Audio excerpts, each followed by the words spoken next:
Bhojpuri superstar Dinesh Lal Yadav Nirahua सोमवार को निजी कार्यक्रम में शिरकत करने वाराणसी पहुंचे।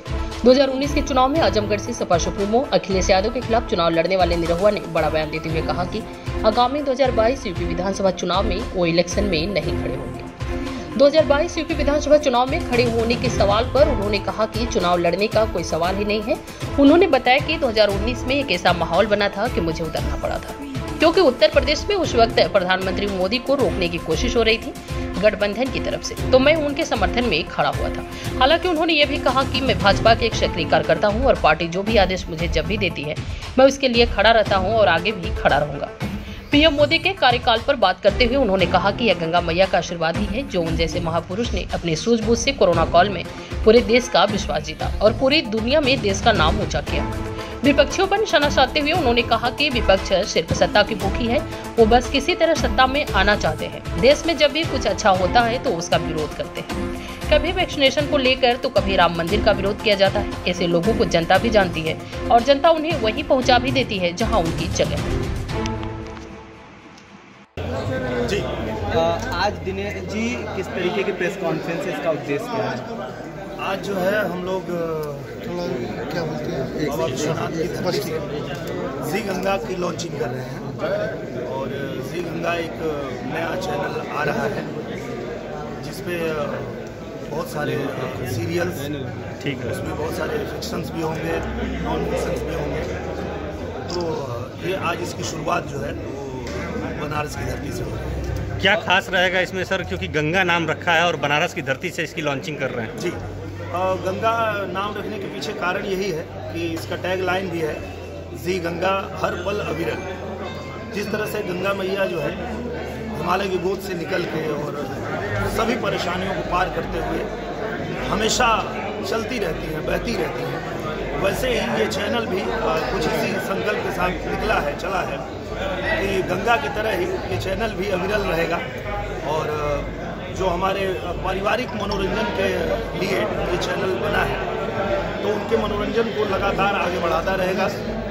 और इसमें बहुत सारे ऐसे शोज आ रहे हैं जो हमारे समाज में जिस तरह की चीज़ें हैं, वो चाहे महिला को अधिकार देने की बात है या हमारे समाज में जो पारिवारिक परिवेश है, उन सब को केंद्रित करते हुए अच्छे सीरियल्स बनाए गए हैं जो इस पे लगातार आएंगे। दिनेश जी, 2014 में प्रधानमंत्री जब यहाँ चुनाव लड़े, उन्होंने कहा मुझे माँ गंगा ने बुलाया। लगता है आपको 2014 के बाद माँ गंगा हर जगह, हर कण, हर पल सबके पास है, हर जगह बात हो रही है? बिल्कुल 100% है। और मुझे लगता है कि जिस तरह से पूरे दुनिया में महामारी आई, जिस तरह की बीमारी आई और जिस तरह की परिस्थिति बनी, ये मानना पड़ेगा कि गंगा मैया का आशीर्वाद ही है उस महापुरुष के ऊपर जो हमारे प्रधानमंत्री हैं नरेंद्र मोदी जी। और उन्होंने बड़े ही सूझबूझ के साथ पूरे दुनिया में हमारे भारत को बड़े ही शक्तिशाली ढंग से प्रेजेंट भी किया, हमारे भारत के लोगों की रक्षा भी की और पूरे देश के लोगों का विश्वास भी जीता। तो ये कहीं न कहीं गंगा मैया की कृपा से ही हो पाया। दिनेश जी, विधानसभा चुनाव करीब आ रहा है, राजनीति का आपका कद भी बढ़ा है इन दिनों, जब लोकसभा चुनाव आप लड़े, क्या विधानसभा में भी किस्मत आजमाएंगे? देखिए, चुनाव लड़ने का तो कोई सवाल ही नहीं है, क्योंकि वो एक ऐसा समय था, वो ऐसा माहौल बना था कि मुझे उतरना पड़ा था, क्योंकि उत्तर प्रदेश में, मेरे प्रदेश में प्रधानमंत्री जी को रोकने की कोशिश हो रही थी, गठबंधन बनाया गया था और सब लोग मिल करके उनको रोकना चाहते थे, तो मैं उनके समर्थन में खड़ा हुआ था।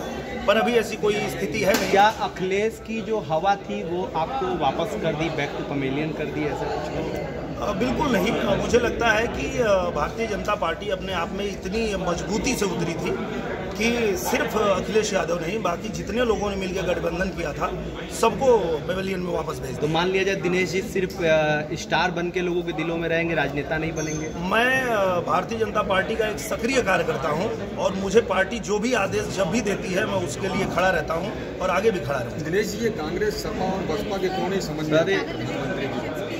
जी ठीक, ये बातें विपक्ष को क्यों नहीं समझ में आती? इतना अच्छा प्रधानमंत्री मिला। विपक्ष को इसलिए समझ में नहीं आता है कि विपक्ष जो है वो सत्ता की भूखी है, उनको सत्ता भूख है और वो चाहते हैं कि बस सत्ता में किसी तरह आ जाएं, उनको बाकी कुछ तो करना नहीं है। अगर देश में कुछ भी अच्छा होता है तो उसका विरोध करते हैं। वो वैक्सीन का कभी विरोध करते हैं, कभी राम मंदिर का विरोध करते हैं, कभी हिंदुत्व का विरोध करते हैं। तो ऐसे लोगों के लिए जनता भी समझती है और उनकी जो जगह है वहाँ उनको पहुँचा के रखी है और वहाँ से वो लोग उभरने वाले नहीं। कोई तक भोजपुरी पहुँची है और कहाँ तक भोजपुरी को ले जाना चाहते हैं? अभी तो शुरुआत हुई है। भोजपुरी के जो दर्शक हैं, भोजपुरी के जो जानने और बोलने वाले लोग हैं, वो अपने भाषा से इतना प्रेम करते हैं कि उनके प्रेम के बदौलत ही आज बड़े से बड़ा चैनल जो है वो भोजपुरी में उतर रहा है। आप देखिए जी गंगा आज जो लॉन्च हो रहा है, इस पे आपको बहुत सारे सीरियल भोजपुरी के भी देखने के लिए मिलेंगे।